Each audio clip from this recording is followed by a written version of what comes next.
Hello, this is another Talking Trisomy podcast. We've got a wonderful family with us. You can kind of see them here on the screen. Everybody say hello to the Sybil family. And I'll let you guys introduce yourself and we'll keep we've got Ashley here with us. Ashley, you'll be like the main spokesperson. You're closest to the microphone, but introduce your guys, and we'll go from there, and then we'll just tell some stories. So this is Talking Trisomy podcast brought to you by Soft, and we got the Sybil family. So hello, good morning. Hello. Hi, I'm Ashley. This is my husband, Alex, and this is our daughter, Aliana.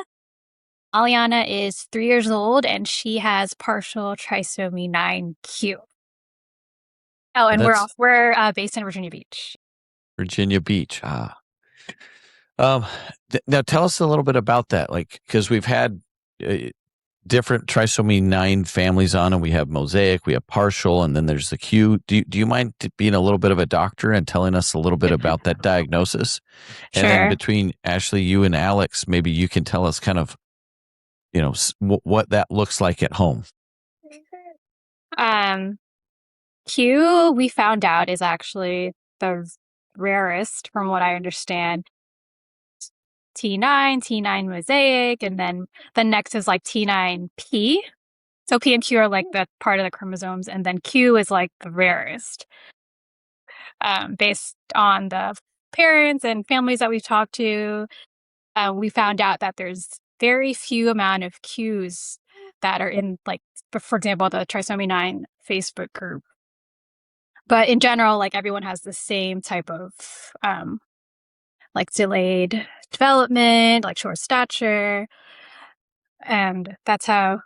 So she's the special one she's also partial. There's not a lot of partials. So yeah. So we found that out through genetics, but we didn't find out until she was 18 months. I know some people find out in the beginning, but we had found out because she wasn't meeting her milestones, and then she got evaluated for early intervention around 9-10 months. And then they wanted her to see genetics just to see if there was anything. That's how we found out. So you didn't even know she had trisomy 9 until 18 months. So saying, or you didn't know about the P, like the Q part, the whole diagnosis. Yes. So yeah, I mean that's a long time compared to the other families that I think are in Soft or that I've talked to. So that is unique, and then you add in the Q, and Aliana is very unique, and we love that. We love the fact that she can tell her story and bring that to light. So on that 9th chromosome, she has because it's mosaic, has some of her 9th chromosomes will have a 3rd chromosome, and then the Q. So very unique. Awesome. We like unique around here, so I appreciate that. Alex, do you want to add anything to talking about your daughter there? Anything you want to add? Yeah, I mean, she's really amazing, and she does seem special. It just seems that, they say every kid is different, and it just seems to be true. There's no literature that can define like our day to day with her and the way she is, so kind of just taking it day by day, and she's teaching us really, how to be parents, and we just love her a lot. Agreed. I love that. Alex, thank you. Now, as you are being taught, is Aliana your first child, or is it?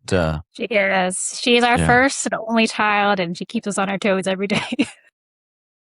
Yeah, when we found out through genetics, they couldn't tell us much. I mean, it's so rare. Like, they had never seen a child with trisomy 9. It's one of the more rare trisomy. You're telling them too? So they couldn't, like, give us any information other than, what her chromosomes look like or what her genetic makeup is. So, and that's when we found the Facebook group, and then we found Soft through there.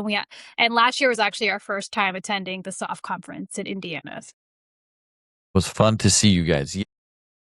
Having the whole Trisomy 9 group together. There was a number of them that were able to make it, so we had a big picture. And you also were in our recent Trisomy 9 New and Expectant Parent book. Hopefully, I can get the light better on that. So, I just had someone request one of these. I woke up and last night somebody requested a digital copy. So, the word is getting out about these Trisomy 9 New and Expectant Parent books. And you guys were in the book. So, pretty cool. Thank you for contributing to that. There will be a podcast probably before or after this one gets released that you were on with a group of moms that helped contribute to that book. So we hope at Soft we can help support families through information, through storytelling, through other things. So thanks for being on both sides of that, both with the information and here with the storytelling. So thank you. You're welcome. So let's go back to the early days. So she was born. You said she wasn't hitting her markers. Is there anything when we talk to certain families, like a trisomy 18 family might receive news in prenatally, so we go all the way back there. Do you have any experiences prenatally, or I mean, I guess just kind of walk through that path in an effort to allow other parents that might follow in your shoes, either early after birth or prenatally, or what was kind of on your mind? Can you tell us some of those milestones that kind of hit you guys that led up prior to the diagnosis? So early on, we didn't do the genetic testing, the one that people can do, like to find out the gender really early or find out if it has like any trisomies. They also said, like, even if I did that one, it doesn't usually like detect T9, so we wouldn't have even have known at that point. She was born really small, so she was SGA, small for gestational age, which I saw like other families, their babies are also, on the smaller side. So that was always her. I guess that was always her concern as well. Like, she wasn't like gaining a lot of weight, but I mean, we're Asian, so she's going to be small already. So now it's like she's going to be double small. um, so it was always like a struggle. Like, oh, and we always had like weight check-ins. Like, is she gaining enough weight? Is she eating enough?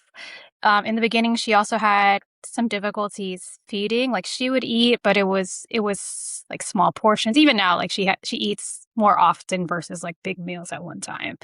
And her problem with feeding is she doesn't want to feed herself, but she'll eat as long as like everything's cut up, and we'll have to like spoon feed her and everything. Another thing that she like wasn't sitting right away, like like she wasn't sitting at the right age. She always like fall over. It took her a long time to start crawling. But of course, like early intervention also helped us with therapies with that. Another thing that was rare with her that the PT had seen, that she kind of like has hypertonia or dystonia, where she like stiffens up if she's like really like stressed, or she just gets mad and her whole body like stiffens up. And she said that's not something that she's seen in a lot of her clients. So that's when she referred us to neurology. And we did like the MRI and the spinal cord MRI with her brain and her spinal cord. But luckily everything was fine. And then that's when we saw genetics, or that's when neuro referred us to genetics. And that's how we got to her diagnosis. And then once we got her diagnosis, the neurologist also hasn't seen like T9 patients before, but she like read up on the few literature that's out there, and we saw all the specialists, and luckily like all her organs are fine. So that's good. But that's kind of like where we've been at. We've toured the whole children's hospital, I guess. Looking for answers. Tell me about the Yeah. first time you learned about trisomy 9, like when the geneticist talked to you about it. What started going through your mind? I guess I was shocked, and I actually cried the first time we found out, because I didn't know like what to expect. And then obviously on top of like not having much resources on what's out there, I guess it was like the first thing was like, is she going to live? Because, a lot of like genetic conditions, like, is she going to have a what is her life expectancy? Will we have the resources to support her? Those are a lot of like the doubts, like, will she be able to be independent one day? And that was kind of like what was running through my mind during that time. And when we found out, the neurologist actually wanted to have a telehealth appointment right away. She didn't want to like wait for us to go into the office because it was like, surprising for her too. Yeah. So those are some good questions that ran through your mind, and nice of that doctor to kind of start answering. Is there anything that was said to you, or that maybe even wasn't, as stayed with you about trisomy 9? Like, what were maybe some of those early words from the geneticist, or did you Google online? Was there anything? I guess I'm looking for ways to maybe advise others and just make them feel okay. Like you said, you cried when you first heard it. It's news, and it's troubling news, and it's good. It's good to find out things, but it's still sad, and it's still something that happened. So, just is there anything that has kind of stuck with you that you might be willing to share with maybe a future parent, that like this happened, and it'll be okay if it happens to you, or man, this is just a thought that's always been there. So sorry, Ashley, go ahead. That's fine. I will say, knowing that she will be fine, like her life expectancy, that is like a huge thing. I know when you Google it, there's a lot of like sad stories or like, oh, your baby's not going to make it. And I mean, even like experiencing the event through soft, obviously that's not the case. Like there's plenty of children that make it into adulthood, and that also gave us hope, seeing that there's other families out there that are going through the same things. And luckily we live in a community where like there's a main children's hospital here, and there's lots of resources, lots of therapists, lots of different specialists that we can go to. And I feel like here the wait list is not as long as a lot of other people have experienced because we have more specialists around. So I think it's good to just, make sure you call around to your resources, because it does feel lonely. Like, if obviously, like, this is such a rare case, so it's nice to connect to other families, like the Facebook group. And then her doctors have been really supportive, even though like they also don't know about trisomy 9. When we came out with the book, like I shared it with them, and they wanted to share with everyone else, just for like future parents and for themselves. So Makes sense, and that's awesome. Yeah, I think you know it's interesting to kind of look back at those. And so with the T9 families I've talked to, a lot of those kids have hit milestones that are speaking, they're walking, and they kind of catch up. I was talking to Patrick's family up in the Illinois area, Chicago area, and he's just progressing along, and they kind of like, when he finally wants to do something, or he kind of hits some milestone, man, is he just rocking and rolling with it. And so we have trisomy 9 families in soft that are at different stages: young, like yours, older, teenagers, adults now, and there's different milestones. What are you kind of seeing as those milestones that you're looking forward to, or what's the next one you're working on right now that she's working on, as far as development? sure. Exciting thing that happened actually on her third birthday, we had a PT session, and she like took her first independent steps like by herself, like on her birthday. And she's not like running around or anything right now, but it was definitely like exciting to see, because she does wear the AFO braces, and she's really like stiff in her ankles, so she's always like toe walking. But that's kind of like where we're at now. She also has like a crocodile walker that she has. But recently she doesn't want to use that. She'd rather like you hold her hand. Like the other day we went to the mall, and we just practice walking around the mall with her holding my hand. And that's like, it's like I look back, and it's like, would she ever make it that far to that milestone? It's amazing. Yeah, those are huge, huge, huge. And so taking her own first independent step. Interesting. Will she always have to wear AFOs, or is that something that would go away after some time when she gets more flexible in her ankles? Is there, Uh, we don't know. I mean, they don't know. It depends on like her development. Because I even like the families I saw like at soft, like some of their like teenage kids are still wearing AFO. So I think it just depends like how she grows. I think like once she builds more muscle and actually is walking more, maybe she'll um be able to walk like without them. But right now it's like she's mostly crawling and she walks sometimes. So I think when she develops her muscles, we'll see how it develops. Yeah. We're an AFO family. My younger sister Yeah. has them. She has cerebral palsy, and so she always has them on. And good news is there's new like shoe makers that are making shoes that are easier to put them on those Billy shoes or what have you. I just remember my dad Yeah. would always be searching for the biggest Converse pair so we could slide them in easier. Anyway, Oh, I my dad's a know. shoeaholic, and so he was always hunting for AFO friendly shoes back many years ago.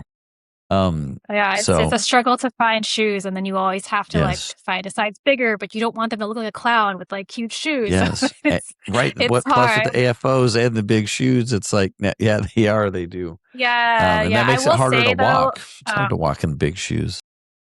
when she was younger, she didn't have the shoes. She had the AFOs with just like the non-skid, and she started preschool when she turned 3, so we were like, okay, we need to get her like shoes and not just the non-skid because she needs her foot to be covered. And I will say that helped her a lot. Like the non-skid it's non-skid, but like when you have a shoe on, it's definitely like more grippy. And I think that's what really helped her with her walking. Yeah.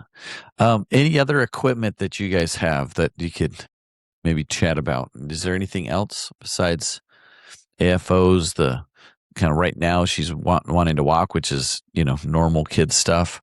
Anything else that you guys have to do or have equipment for? We have the crocodile walker that she uses. She got that. I don't remember how old she was, but she was working on that.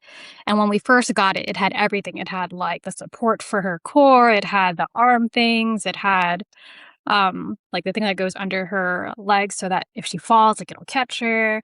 And it was also nice to see that progress to like take away those things and have like minimal amount of like support on the crocodile so she can like walk by herself.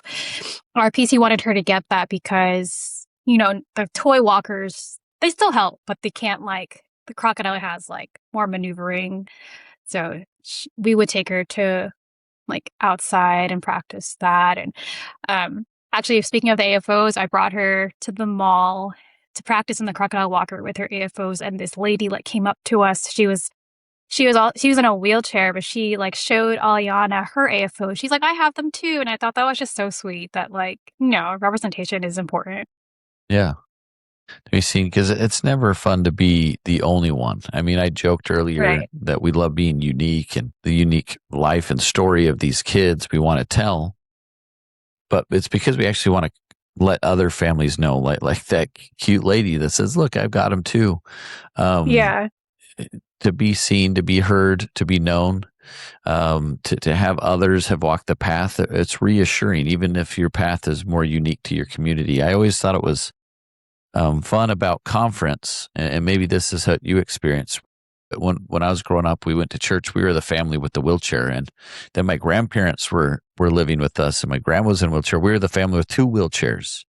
I know when Carrie was alive years ago, we were the family with like a feeding pump, like these pumps on the wheelchair, Yeah. and we were you just kind of felt odd. And I mean, your local neighborhood and school got used to you, but you were still the unique family with you sat at the wheelchair pew at church. You had to use this parking spot. You're and so you were unique. And then you come to conference and you're like, oh,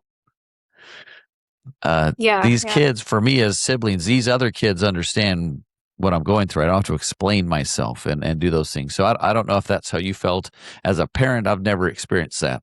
I have 3 kids, and we are soft members through Carrie, but what I look at for you, what did that kind of coming together experience at conference? Did it help you at all? Did it reassure things? What did that community help?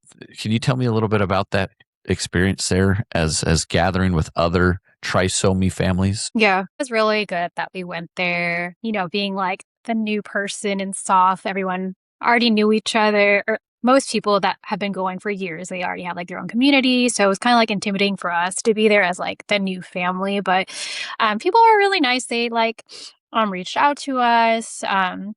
Actually, I remember specifically like Patty was one of the first like T9 parents to reach out to us, and she was really open, saying her daughter is already in her teenage years. She knows what it's like, and it's just like comforting to hear someone say that they've been through it and it'll be okay. Like you see their child, and she's like she was telling us like she was worried like her child was never gonna talk or speak, and now that she's like I can't get her to like be quiet, so it's like I hope that's me one day. Like I hope Aliana talks like nonstop, and it's just nice to see the progress of like other T9 families. And I know like the spectrum is really broad with any like diagnosis, so it's different in every family, but generally everyone is going through the same things. They're going through these endless therapies, these endless appointments, and it's kind of just like your new normal.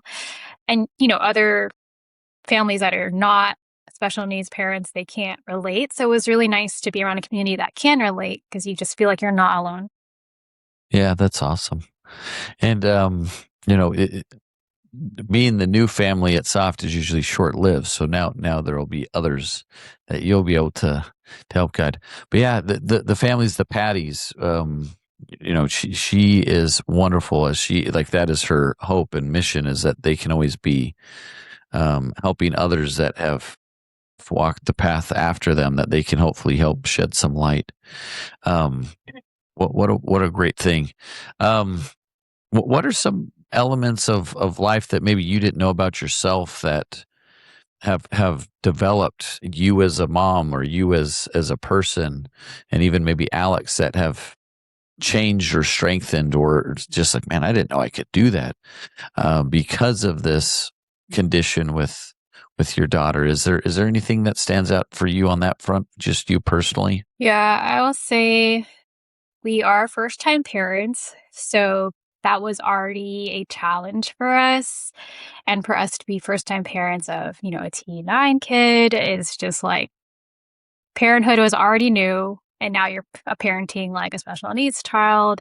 And I will say our patience, we didn't know we had this much patience. You have to really like dial it back. And I will say that Aliana has taught us to really slow down, not be on the go all the time, and just like take it day by day, take it a day to like smell the roses. Like you just don't think about everyday things like after having a T9 kid, because being in her therapies, it could be like something simple like, nose over toes, so like get up. Like you don't think about that because it's just like second nature to you, and you just have a different perspective on life, I guess.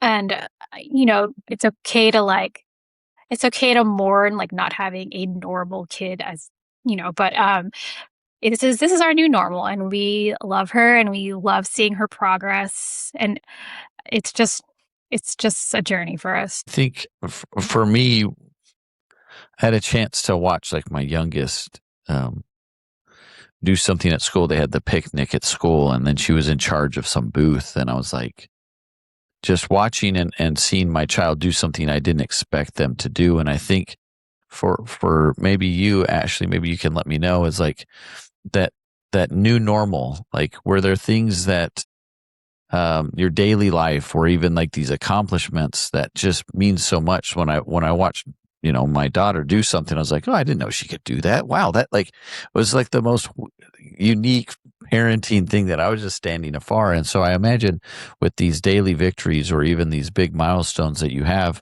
yes, they might be slid off like by a certain time frame from a normal kid, as we'd say, or a normally progressing scenario. But even those kids hit different milestones. It's just, this is a little more unique. So I'm glad to hear like those are just so informative and so empowering to you as a mom.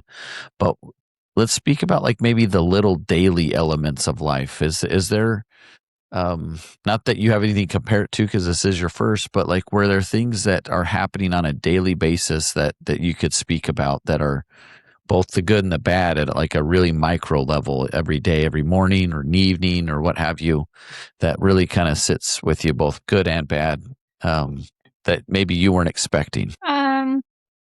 I'll say that She's pretty good at routine.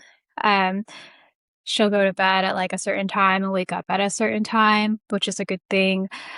A bad thing, she has been going to preschool since she turned 3 back in September, and it's almost like every morning she knows where she's going, and it's just like it's like a huge tantrum just to get to school.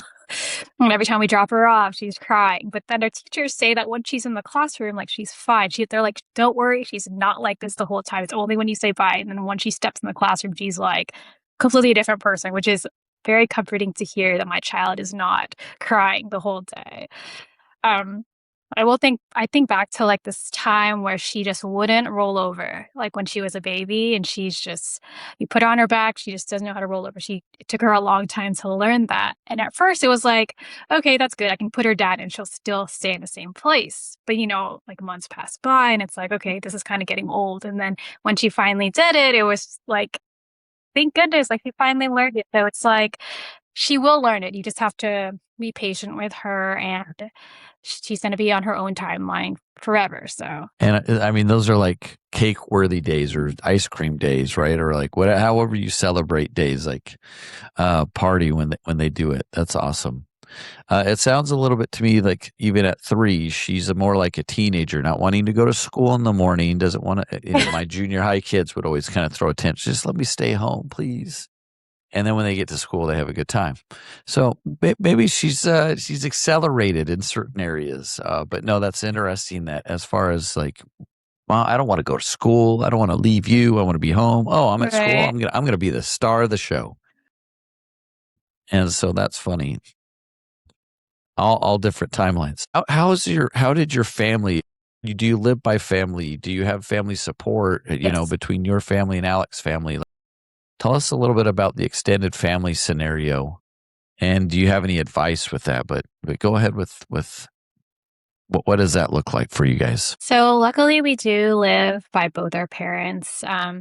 Alex's parents and my parents both live nearby, and all of them but one is retired. So my mom is pretty much the primary babysitter, and she's been really supportive. And especially in the beginning, she's actually a retired NICU nurse. So she was like my angel in the beginning, and I didn't have to worry about Aliana getting taken care of. I could sleep and rest while because that's like her thing. But they've been really supportive. Like when we told them the diagnosis, obviously they don't know anything about it either, but they're more than willing to help, with school pickup or therapies. And it's been a big help because, me and Alex both work full time, and it's does take a village, like they say, whether your child is special needs or not. Like it's a hard thing to like raise a kid.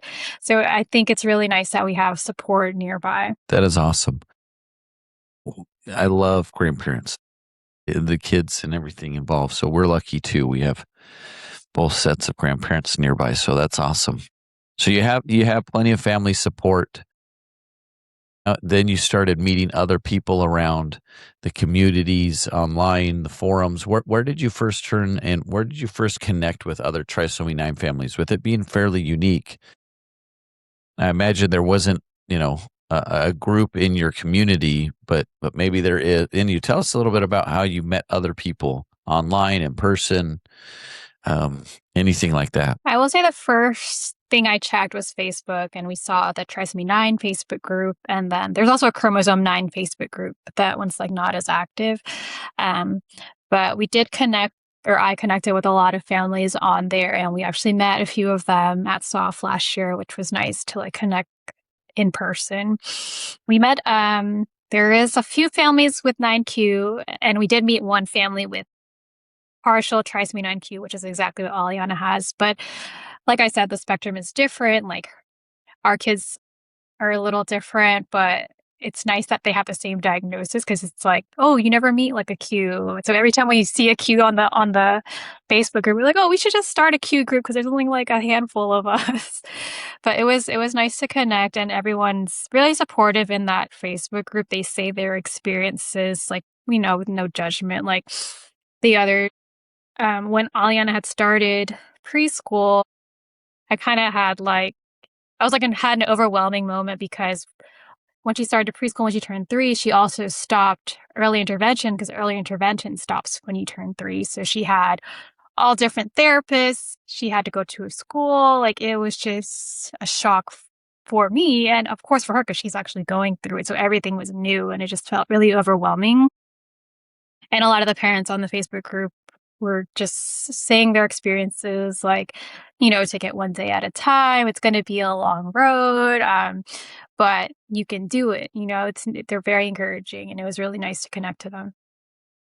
It's awesome. It does seem that way.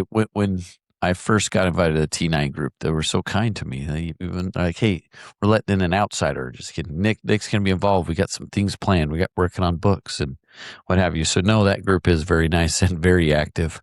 I'm less active in there because, naturally speaking, but yeah, what a wonderful group of individuals, moms and families. Um, do they often share? So with each kid kind of having their unique journey, or in your case, like the chromosome side of things is actually very unique.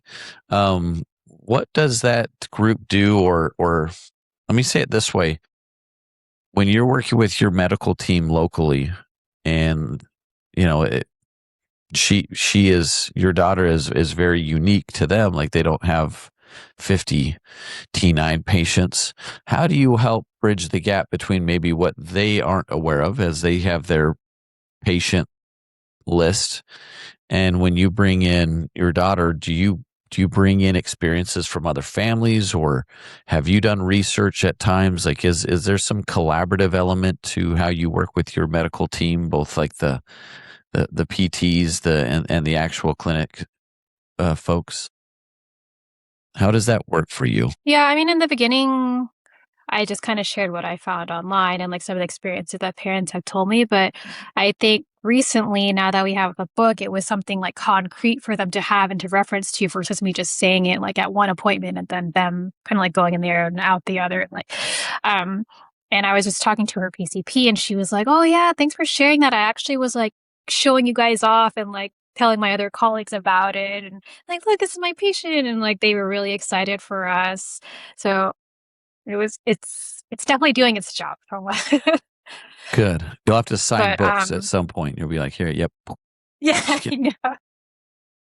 So the books are helping because it adds some credibility. That's why we wanted to print it. I talked to one mom. She said about, I think her child's 6 or so.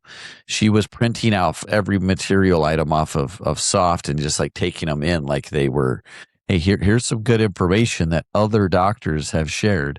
She said she had like this giant spiral bound, and she's like, this is a lot easier to carry. So I'm glad you guys have made these. Wow. So yeah, so I think that's Yeah. fantastic that that's helping there. Um, one advice I asked someone at 2 conferences ago, I just like, tell me the best advice, and it stuck with me. They're like, you're going to be the expert of this condition in most times when you walk into a room, whether they have however many PhDs and MDs that are in the room. You as the mom, you as the dad are going to know more about that condition than they do, because and that's not to be, judgmental or anything. It's just that's what it is. We live with this every day. You don't see patients every day with this condition. So did you ever feel that way, or do you kind of feel that way? I get the vibe that your medical team is fairly cooperative and works well together, which is the narrative we're trying to change. But have you ever had any issues where maybe you had to be a little bit more strongly worded in your suggestions of the care that your daughter was going to receive? Have you had any moments like that? Not that I'm trying to seek for negative medical stories, but like I just kind of want to share as a parent. Have you had to do that? We'll say the hardest thing was her growth. She's already small to begin with, and then it was just kind of like they were pushing calories. They put her on like medicine to like do like appetite stimulant or do like medicine so that her stomach can empty faster. It's just so she can like push calories. And I feel like it came to a point where it was like it was hard to balance getting her calories in versus her like actually learning the skill to feed. So it's like, yes, we want her to like grow and like have a lot of calories in so she can grow, but we also want her to learn how to be independent, how to feed herself. And we had to find a balance, because obviously when you're learning, you're not going to just keep like eating and eating. You're going to, take one bite and figure that out. And that was a hard thing for us to balance. Even now it's hard. And I think working with like GI and like the other doctors, it was just a point where it's like, okay, this is her condition. Like, we're not going to like try to make her be like the biggest person. Like, this is how she's going to be. Like, she's going to be small like the rest of her life. And it was something that we had to get them to understand, versus like them being so obsessed with being like failure to thrive is what they call it. So that's not a great term to have, but she is thriving in her own way. She is growing more now. She's eating more now. So it's just like, you have to take a step back, and this is like how she's going to be, versus like comparing it to like the charts or like the growth chart. Like, obviously she's not going to be on the same growth chart as everyone else. And that was probably like the main struggle that we had. Yeah, I know we were talking about growth charts as a group. You were in there, like, it would be awesome once we get enough data points for Trisomy 9 kids to have their own growth charts. So there could be some more convenient comparisons. I think everything's somewhat anecdotal on that front. At least that's what Dr. Lee was saying.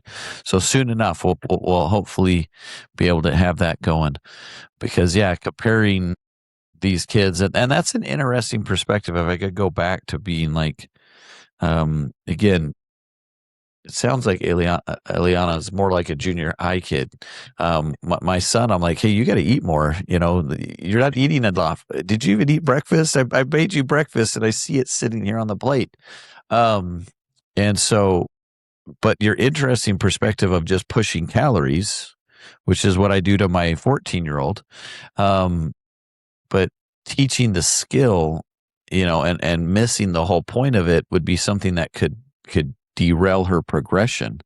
That was really interesting perspective of like, yes, more calories would be helpful, but are we skipping the point? Are we missing that? That was really, really thoughtful. I haven't, and I think that goes to a lot. We don't want her to hate mealtime. Yeah. I think that was another thing. Like, we didn't want her to hate mealtime. We didn't want her to like, oh gosh, it's mealtime again. She's just going to like force me to eat the whole time. We have to find that good balance. Yeah, she knows what's going on. She could see that. So between teaching and balance, and like you said, okay, we'll just go to lots of meals. You can snack all day, kid. That'll be perfect. So yeah, feeding is not.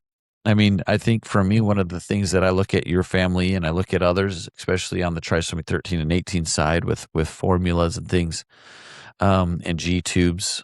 The normal is sometimes looking at some of the most basic, the elements of life, which isn't really that far off for most kids, but it's just something that we need to look at, with different foods and different, how we can get different vitamins into their diet. Is there any supplements that will not conflict with the eating experience and things like that? Does to get more food or more things, is there any supplements or vitamins? Do you guys do any of that? I know I throw gummies at certain kids, just here's your daily vitamin. That's how I try to do it. Is there anything unique that Aliana is trying to do with, getting the right nutrition across the board? Yeah, she has a prescription for Pediasure 1.5, which is like Pediasure that comes in a can versus the bottle that has the extra calories. But she has never been like when we switched over to like milk, she didn't like any type of milk. I tried to like almond milk, oat milk, regular milk. She only likes water. That's like her thing, which is good. I mean, but water doesn't have calories, so that's like another thing. So with the Pediasure, I have to put it in a smoothie. I guess I call it like her weight gain smoothie. I'll put like peanut butter in there, avocado, or like frozen fruits, and I give her that like in the morning and the night, and so that's like her extra calories that I try to get in per day. Drink those calories. GI will say like, oh, just put like butter on everything, or put oil, like just. I mean, it's like, I guess people do that, but it's just like an extra step to do like, oh, let me just put butter on everything. It doesn't always like work. Like, it does change the taste, and she might not like it. But yeah, toast, Pediasure I is like can understand, but yeah, Pediasure is awesome.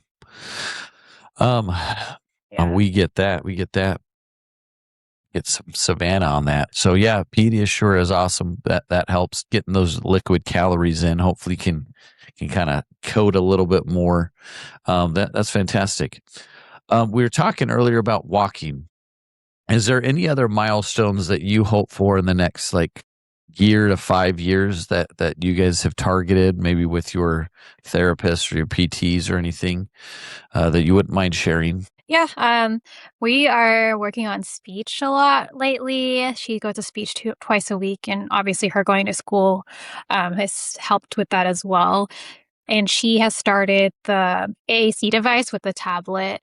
She is kind of interested in it, not all the time, because 3-year-olds have like short attention span, but that is something that we will be are working on, and I hope that it will help her communicate with us because communication is hard. If you're nonverbal, like it's hard for her to like express her feelings, and it's just almost like she just cries because that's the only way she can communicate. So it's hard as like parents to know like what she wants. So I'm hoping that the tablet or like the signs that she's learning will help us communicate with her more so that she doesn't get as frustrated. Because even when she does get frustrated, she has like this tendency to like bite her hands. So we had to get her like these gloves, these like neoprene gloves, so that she doesn't like break her skin. So it's almost like she has to put on a whole costume. Like she has to put on her gloves, she has to put on her AFOs. Sometimes she has to have her walker. It's like these kids come with a lot of equipment. They do. But They yeah, do. speech is on our radar. Beaches on the radar. That's awesome. That was a big day for us with Savannah. She's about 8 years younger than me, and she was able to finally kind of get the board. But she's the same way. She was like, "Why do I need to push buttons? Just give me what I want." But a Yeah. few signs evolved, and so that made a world of difference. World of difference. So I hope for the best for you guys. That would make it sure a lot better. And then I think for other T9 families, we talked about Patty, her daughter. She's speaking. I know we brought up a couple of others. I think there's a number of kids on that path that have shown that they do it, and they do it at different stages. Some of them maybe you know early teens or I don't want to quote any times because I don't actually have the data in front of me, but these kids are doing it. So trisomy 9 is a condition that you'll see these kids really hit big milestones. I know when we interview trisomy 18 families, those are just, as of right now, those aren't on the radar unless it's someone with mosaic or something to that extent. But for you, I think there's some big things ahead, and it will be a lot of fun. And you'll have to celebrate both in your house with your parents, with all your cousins, and everybody in the family, and then with that T9 Yes. group will be huge. So, and then when we see at conference, we'll definitely celebrate as well. So, big things ahead for the next couple of years. There'll be a lot of work, but when it happens with speech or with signing or with being able to utilize that board and the evolution of all three of those things, those will be big days for you. Um, it's just been a lot of fun. Do you have any stories that just are lingering in your mind that you want to share with us? So just kind of open it up. Be like, is there ever a vacation story or a home, any stories that we haven't talked about so far that's just like in the back of your mind that you wouldn't mind sharing? Hmm. I guess this is what pops in my mind, but when we were in Indiana, we actually went to the Fever game, and I was like anxious because I don't, with a toddler, you're not going to know how they're going to react Yeah. to these outings, and she actually really enjoyed it. We had the little headphones on her, and she was like bouncing the whole time. She enjoyed the music, and she actually did not cry while she was there, and I was really surprised. And it was so much fun, and I think that we're we will attempt that again at some point. But That's that was like awesome. a good experience for us. And yeah, we also went to while we were in Indiana, we did it on our own free time. We went to like the Indy racetrack, and that was actually pretty cool. Like they had a little like kids section, and she was over there like acting like she's like racing the car, and we did the whole tour around the track, which put her to sleep, but we enjoyed it. So she actually we have traveled with her a lot, like on the plane. So she's actually not too bad on the plane. And as like a parent now, when you don't have kids, it's like, oh gosh, this baby's like crying on a plane. But your perspective definitely changes once you have your own kid. Like, oh, I paid for this ticket. That's fine. Like, everyone deserves to travel. Yes. And just in general, like, she is just a happy baby that like, she just loves music and she'll like bounce to anything, and in church she'll like be bouncing and like singing in her own language during song service. So that's just her personality. So she's a basketball fan. That makes my heart just swell up. And I'm a basketball fanatic. Or she just likes the spectacle of a giant arena. But we'll say basketball fan, and enjoying all the sights and sounds of travel and Indy 500. That's pretty cool. That was awesome. Glad that you guys could make some time for that. Uh, what a great experience, and to let her kind of see the world, and not be afraid to travel. Do you guys have any big travel plans on the horizon? Like, let's just go here or do that. Is there any sort of location you got? Yeah, we are planning to go to San Francisco in August. Alex's dad is actually wanting to celebrate with his family out there for his birthday. So unfortunately, we won't make it to SOF this year because we already have that planned, and it's kind of like too much back to back. But that's our next trip plan. We'll miss you, but next year we should be coming back a little farther east, so hopefully it'll be easier. But yes, so we'll miss you at conference, but that'll be fun going all the way to San Francisco, flying coast to coast. So that will be good. What advice would you give to other parents that receive a trisomy 9 diagnosis, whether, at prenatally or even at 18 months, like you guys? I'd love to end with just a few advice, thoughts, and anything that comes to mind. Sure.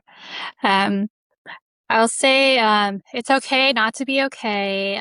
It's okay to like mourn that you don't have like a normal child, but you were chosen to have this special child, and to take it day by day. Don't be afraid to like ask for help, because there are plenty of people out there that are providing support, and other families that have been through it. Um, don't lose yourself in the whole process, because I know it gets super busy with all the appointments, and to just really find time for yourself, because if you're not yourself, then how can you be like the best parent that you can be to your kids? So I will say that's kind of like the advice that I have, and to not burn out. And um I wish I had known like what to expect, like if we had found out the diagnosis earlier, but like in hindsight, even if you knew what to expect, like there's no way you can like prepare for what is to come, because you don't know like how your child will develop, because every kid is different. So just enjoy day by day, take it day by day, enjoy the small wins, because those will keep you going for sure. That is awesome. Great advice. Great advice.